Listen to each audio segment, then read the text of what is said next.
All right, so getting ready to like hit the workforce for the first time. Yeah. That's big, right? Yeah. Today we're diving into a guide that's like all about helping teens. Like Right. you navigate that whole professionalism thing.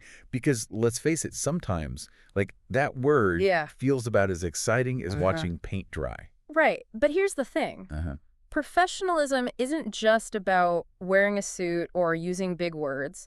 It's like a secret code to success in a ANY job. And this guide is your decoder ring. Okay, I'm intrigued. So where do we start cracking this code? The foundation of it all is trust. Think about it. Okay. Would you want to work with someone who's always late, unreliable, or can't handle responsibility? Definitely not. Yeah. Especially if it meant like my work was piling up because of them. Exactly. Employers feel the same way. Yeah. So this guide really emphasizes those basics. Okay. Punctuality, dependability, accountability, all those things that show you're someone people can count on. So it's about more than just making your boss happy. It's about being a good teammate. Absolutely. This guide actually has a wild story about a guy named Joe who volunteered to do inventory at his company's warehouse. Sounds like a fun weekend, not? Not exactly. He basically overpromised and underdelivered. Oh, no. He ended up working all weekend, still didn't finish, and God. left his boss in a total scramble. Oh, wow. It's a classic example of how good intentions can backfire if you're not careful. Ouch. So the lesson here is don't volunteer for anything, ever. Not necessarily. It's more about being realistic about what you can handle, breaking down big tasks, and most importantly, communicating with your boss throughout the process. Okay, communication is key. Got it. Yeah. But how do you, like, go beyond just being reliable and actually stand out? That's where initiative comes in. Yeah. It's like the secret sauce that separates those who just do their job from those who really shine. So it's not just about stocking shelves. It's about noticing a display as a mess and fixing it or suggesting like a better way to organize the stockroom. Exactly. Okay. Initiative is all about being proactive, seeing what needs to be done, and doing it without being asked. Employers absolutely love that. Makes sense. Yeah. If I were a boss, I'd want someone who could spot problems and come up with solutions. Right. Not just someone who like waited for instruction. Right. And to help you figure out where you land on the initiative scale, this guide has this, how motivated am I? Self-assessment. That's a fun way to get some insight into your natural tendencies. Okay, so we've got trust and initiative down. But let's talk about the elephant in the room. Professionalism. I feel like that word gets thrown around a lot. Right. But what does it actually mean for teens entering the workforce? It goes way beyond just dressing the part. It's about respect, being helpful, avoiding unnecessary drama, and basically acting in a way that reflects well on you and the company. Okay, but here's my big question. Yeah. What about social media? Can't those like weekend pics come back to haunt you in the professional world? You're totally right. Your online presence is a huge part of your professional image these days. Right. Many employers check social media before hiring. Oh, really? So it's worth thinking about what your profiles say about you. So maybe think twice before posting those questionable pics from the party. Exactly. It's not about being boring or censoring yourself. Right. It's just about being aware that you're representing the company even when you're off the clock. Got it. So it's like being an ambassador for your brand. Yes. Both online and offline. Okay, next up, something we can all relate to or maybe struggle with. Organizational skills. I'm personally a master of the chaotic backpack method. We've all been there. Yeah. But in the workplace, being organized isn't just about being tidy. Right. It's about being efficient and reliable. When you're organized, you can find information quickly, meet deadlines, and basically avoid those last-minute freakouts. Okay, that makes sense. Less stress for everyone involved. Right. But how do we actually become organized? Any, like, secret ninja techniques? This guide breaks it down into simple steps, like to-do lists, calendars, designated spots for important stuff. It's all about finding systems that work for you. It's like finding your organizational superpower. Maybe you're like a digital calendar whiz, or maybe you thrive on like colorful sticky notes. The key is to experiment and figure out what helps you stay on top of things. So it's not just about being neat, it's about finding what like clicks for you and helps you manage that mental chaos. Precisely. And this guide even encourages like brainstorming and sharing tips with others. Yeah. Because sometimes the best organizational hacks come from unexpected places. All right, speaking of feeling overwhelmed, let's tackle the beast known as time management. Yes. Seriously, how do you juggle work, school, and have a life without losing your sanity? It's all about understanding that time is your most valuable resource, even more valuable than like those limited edition sneakers you've been eyeing. Okay, you have my attention now. Right. So how do we become time management ninjas? It starts with becoming aware of how you actually spend your time. Okay. Are you a master procrastinator? Oh. Do you get sucked into the social media vortex? We all have our time-wasting tendencies. Well, tell me about it. Yeah. I could spend hours scrolling through cat videos if left unsupervised. Right. So the first step is to identify those time bandits. Yeah. And then come up with strategies to like outsmart them. This guide actually has a cool exercise called the Personal Action Plan. Okay. It helps you map out your specific time management challenges and create a personalized plan to tackle them. Okay, a personalized plan sounds way more appealing than just being told to be more productive. Right. So it's like having a roadmap for conquering the clock. Exactly. And the guide even has suggestions for dealing with those moments when things get crazy and time seems to slip through your fingers. Like when you have 3 exams, a work shift, Yeah. and your grandma's birthday party all on the same day. Yep, those days happen. Yeah. But having a plan in place can help you prioritize, Yeah. delegate, and ultimately survive. Okay. I'm definitely adding that personal action plan to my to-do list. Good. Now let's dive into the tech side of things. Okay. Email spreadsheets, video calls. Yeah. It's like the modern workplace speaks a different language. And being fluent in that language is a huge e-asset. Yeah. This guide is your phrase book, basically. Okay. It breaks down the most common tools used in pretty much every industry. Okay. And helps you understand which tech fits which task. So it's like knowing when to use a hammer versus a screwdriver. Right. The right tool for the right job. Exactly. And to make it even more fun, there's a matching technology to the task activity. Okay.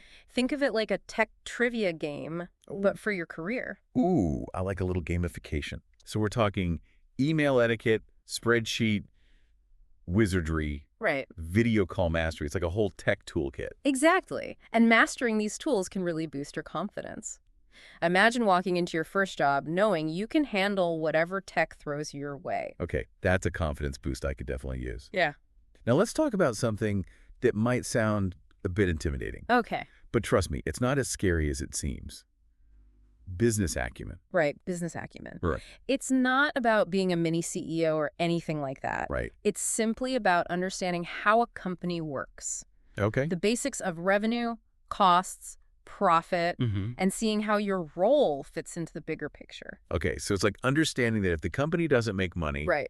nobody gets paid. That's part of it, but it goes deeper. Okay. It's about being a more informed decision maker and understanding the why behind your work. This guide actually uses a simple example to illustrate this point. Okay. Imagine a city trying to decide whether to invest in a new light rail car or a new bus. Okay, I'm following. They have to weigh the costs of each option, the purchase price, Yeah. maintenance, fuel, Right. against the potential benefits. Okay. Increased ridership, Right. reduced traffic congestion. Right. It's a classic cost-benefit analysis, and it highlights how business acumen can be applied in all sorts of situations. So it's not just about numbers. It's about understanding the impact of those numbers on real-world decisions. Right. And Okay. having this understanding can make you a more valuable asset to your team. Okay, I'm starting to see why this business acumen stuff is important. It's like you're not just a cog in the machine. Right. You're a player who understands the game. Exactly. Yeah. And this understanding can lead to more opportunities for growth and advancement in your career. All right, we've covered a ton of ground in this deep dive. Yeah. I feel like I've been handed a whole toolkit for surviving and thriving Right. in the working world. And the best part is this toolkit isn't just for your first job, it's for your entire career. These skills are transferable, adaptable, and will serve you well no matter what path you choose. So it's like an investment in your future. Precisely. And one of the most important aspects of that investment is understanding that professionalism isn't just about what you do in the workplace. Okay. It's also about how you conduct yourself outside of the traditional 9-to-5. Wait, so professionalism is a 247 gig. Not necessarily. We all need time to relax and be ourselves. But it's important to remember that the lines between our personal and professional lives are blurrier than ever these days. Right. How we present ourselves online, how we interact with people in our community, even how we manage our finances can all influence our professional image. Okay, that makes sense. Yeah. So it's not about being on all the time, Right. but being aware that our choices and actions can have ripple effects. Exactly. Let's start with online presence. We've already talked about social media.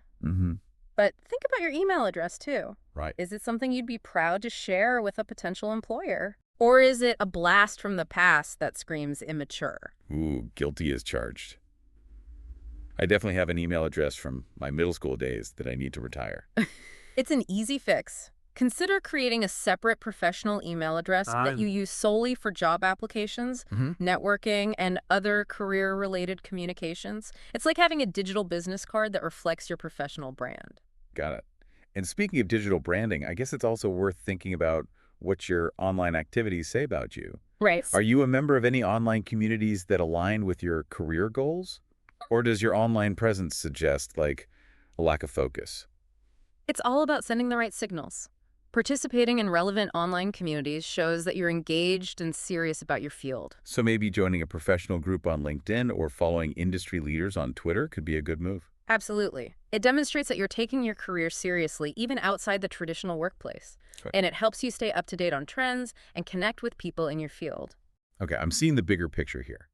It's like professionalism is a web that extends beyond our immediate actions and choices. Exactly. It's about creating a cohesive and authentic image that reflects your values and aspirations. All right, so we've covered our online presence. What about how we interact with people in our community? Right. Does that impact our professional image too? Absolutely. Think of it this way. Every interaction is an opportunity to make an impression. Okay. Whether you're volunteering, participating in a fundraiser, or simply chatting with your neighbor, right, you're showcasing your character and interpersonal skills. So even those seemingly casual moments can have professional implications. Right. People notice how you treat others, how you handle yourself in different situations. Right. And those observations can shape their perception of you, both personally and professionally. It's like that saying, you never get a second chance to make a first impression. Exactly. So while we don't need to overanalyze every interaction, it's worth being mindful of how we present ourselves to the world. Being kind. Respectful, helpful. Yeah. Those are good professional moves, both on and off the clock. Okay, so basically the golden rule applies to professionalism too. Precisely. Treat others how you want to be treated. Yeah. And remember that your actions and choices reflect on you even outside the workplace. Got it.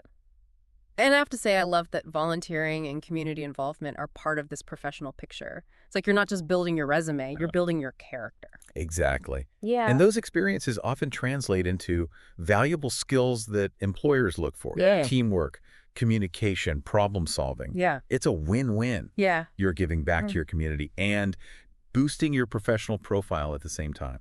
Okay, I'm sold on the community involvement thing. All right. Now let's talk about something that might seem a little less glamorous, Okay. but is equally important. Managing our personal finances. Yes. How does that tie into professionalism? It might seem like a stretch, but how we handle our money reflects our level of responsibility. Our ability to plan and make smart decisions. So if someone is like drowning in debt or always making impulsive purchases, right, it might signal to a potential employer that they're not great with managing their affairs. Right. Well, your credit score isn't usually part of a job application. Right. It's worth thinking about how your financial habits might impact your overall professional image. Okay. Do they show responsibility planning and an understanding of basic business concepts? So even if I'm not applying for a job as an accountant, learning to budget, save, and make informed financial choices is still a good move professionally. Absolutely. It shows that you're responsible, forward-thinking, and capable of managing resources wisely. Right. Skills that are valuable in any job. Okay, I'm getting the message loud and clear. Professionalism is about so much more than just showing up on time and doing your job. Right. It's about building a foundation of trust, taking initiative, being tech-savvy, understanding the business world, and presenting yourself in a way that reflects your best self, both online and off. Beautifully said. It's about cultivating a mindset of respect, responsibility, and continuous growth. So it's a journey, not a destination. Precisely. And that journey can be really exciting. Right. Think of it as an opportunity to craft your own unique professional brand and set yourself up for success, not just in your career, but in all aspects of your life. Wow, that's a powerful message. Yeah. It's like professionalism is a superpower that can unlock endless possibilities. Absolutely. And it's a superpower that's available to everyone, regardless of their background, experience, or career goals. We've covered a lot of ground today, but I think the main takeaway is this. Yeah. Professionalism is not just about what you do, but how you do it. Yeah. It's about bringing your best self to every situation, treating others with respect, and always striving to be better. And you know what I love about all this? It takes the pressure off. Right. It's not about being perfect right out of the gate. It's about showing up with a good attitude. Yeah. Being eager to learn and treating people the right way. You don't need to have it all figured out on day one. That's so important to remember. And it's also key to remember that continuous learning is essential. Right. The workplace is always evolving, so stay curious, embrace new challenges, and never stop building your skill set. It's like your first job is just the beginning of a really cool adventure. Yeah. Who knows what amazing opportunities are waiting for you just around the corner. The possibilities are truly endless. And by building these essential skills and really owning that professional mindset, right, you'll be prepared to navigate any challenge and create a fulfilling and impactful career. So for all those teens about to take the plunge into the working world, remember this. Yeah. You've got this. Go out there and make a fantastic first impression. Yes. And if you ever find yourself in a, tricky situation, remember this deep dive? Yes. It's like your cheat sheet for navigating the working world. We're cheering you on every step of the way. And that's a wrap on our deep dive into professionalism. We hope you found it informative, inspiring, and maybe even a little bit fun. Until next time, keep learning, keep growing, and keep diving deep.